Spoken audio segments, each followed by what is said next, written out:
ಬಿರಿಯಾನಿ ಮಾಡೋಕ್ಕೆ ತುಂಬ ಕಷ್ಟ ಅನ್ನೋರು ಒಂದ್ಸಲ ಈ ಬಿರಿಯಾನಿ ಟ್ರೈ ಮಾಡಿ. ಮಾಡೋದು ಸಿಕ್ಕಾಪಟ್ಟೆ ಸಿಂಪಲು, ಟೇಸ್ಟ್ ಮಾತ್ರ ಸಖತ್ತಾಗಿರುತ್ತೆ. ನಾನಿಲ್ಲಿ ಫಸ್ಟಿಗೆ ಒಂದು ಪಾತ್ರೆ ನೀರು ಹಾಕಿ ಅದಕ್ಕೆ ಚಕ್ಕೆ, ಲವಂಗ, ಕಾಳು ಮೆಣಸು, ಏಲಕ್ಕಿ ಹಾಕಿ ಬಾಸುಮತಿ ರೈಸು ಒಂದು ಸ್ವಲ್ಪ ತುಪ್ಪ ಹಾಕಿ ಒಂದು 70% ಬೇಯಿಸಿಟ್ಕೋತಾ ಇದ್ದೀನಿ.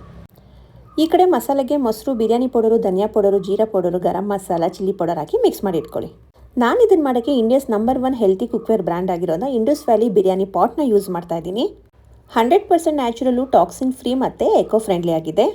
ಬಿರಿಯಾನಿ ಪಾಟಿಗೆ ತುಪ್ಪ, ಜೀರಿಗೆ, ಈರುಳ್ಳಿ, ಹಸಿಮೆಣಸಿನಕಾಯಿ, ಬೆಳ್ಳುಳ್ಳಿ, ಶುಂಠಿ ಪೇಸ್ಟು ಮತ್ತು ಟೊಮೊಟೊ ಹಣ್ಣು, ರುಚಿಗೆ ಬೇಕಷ್ಟು ಉಪ್ಪು ಮತ್ತು ಅರಿಶಿನ ಹಾಕಿ ನೀಟಾಗಿ ಫ್ರೈ ಮಾಡ್ಕೊಳ್ಳಿ. ನಾನು ಈ ತರಕಾರಿಗೆ ಹೂಕೋಸು, ಕ್ಯಾರೆಟು, ಬೀನ್ಸು, ಆಲೂಗಡ್ಡೆನ ಹಾಕಿ ಅದಕ್ಕೆ ಸ್ವಲ್ಪ ನೀರು ಹಾಕಿ 5 ನಿಮಿಷ ಲಿಡ್ ಕ್ಲೋಸ್ ಮಾಡ್ತಾ ಇದ್ದೀನಿ. ತರಕಾರಿ ಬೆಂದಿದೆ ಅಂತಾದಮೇಲೆ ಮುಂಚೆನೇ ಮಾಡ್ಕೊಂಡಿರೋ ಮಸಾಲೆನ ಹಾಕಿ ತುಪ್ಪ ಬಿಡೋ ತನಕ ನೀಟಾಗಿ ಅದನ್ನು ಫ್ರೈ ಮಾಡ್ಕೊಳ್ಳಿ. ಆಮೇಲೆ ಪನ್ನೀರು ಮತ್ತು ಪುದೀನ, ಕೊತ್ತಂಬರಿ ಹಾಕಿ ಮುಂಚೆನೇ ಮಾಡ್ಕೊಂಡಿರೋ ರೈಸ್ ಹಾಕಿದ್ರೆ ಆಯಿತು.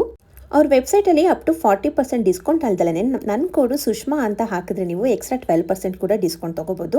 ಲಾಸ್ಟಿಗೆ ಸ್ವಲ್ಪ ಪುದೀನ ಸೊಪ್ಪು ಹಾಕಿಬಿಟ್ಟು ಇನ್ನೊಂದು 5 ನಿಮಿಷ ಲಿಡ್ ಕ್ಲೋಸ್ ಮಾಡಿಬಿಟ್ಟು ಫುಲ್ ಲೋ ಫ್ಲೇಮಲ್ಲಿ ಇಟ್ಟರೆ ಸಖತ್ ಟೇಸ್ಟಿಯಾಗಿರೋ ಬಿರಿಯಾನಿ ರೆಡಿ ಆಗುತ್ತೆ. ನೀವು ಒಂದ್ಸಲ ಟ್ರೈ ಮಾಡಿ ನನಗೆ ಹೇಗೆ ಬಂತು ಅಂತ ಕಮೆಂಟ್ ಮಾಡಿ. ಬಾಯ್.